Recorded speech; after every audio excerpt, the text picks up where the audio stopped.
In Karl Marx's article, Capitalism and Alienation, an interesting point that I found is that Marx says in modern industrial production under capitalist conditions, workers will inevitably lose control of their lives by losing control over their work. I interpreted this statement as that a person's life is realistically determined and based on the type of work that they do and the profession they have. People used to be happy with what they had and did, back when people were in control of what they did for a living. Now people are starting to lose that happiness and lose control over themselves.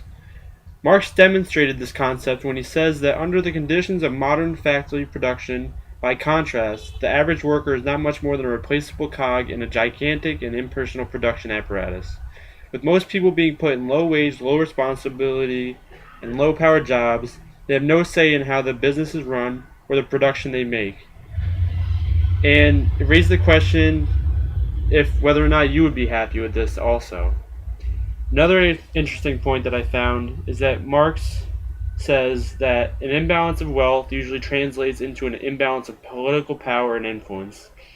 and that many capitalist countries tend to be run almost like oligarchies rather than true democracies. And I found this interesting because many countries are in reality ruled and influenced by the high-powered rich individuals, which raises the question of why the smallest population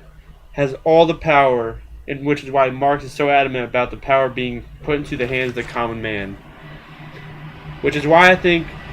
Marx is trying to imply in this statement that he wants people to realize their true potential and become what they were truly meant to be, a free and happy individual who is truly in control of their job and in control of what he produces, essentially. And the last point that I found interesting is that Marx says the alienation of the worker from his product does not only mean that his labor becomes an object, an external entity, but also that it exists outside him independently as something alien, that it turns into a power on its own confronting him. I felt that Marx was trying to say that, since people have lost the power to control the factors of what they produce, that it has unknowingly evolved to an entity that controls their life. That with the jobs and products out of their hands, we lose the true origin of why many people made careers out of the jobs that they first got. Not because of the money and materialistic things, but because it was what they enjoyed,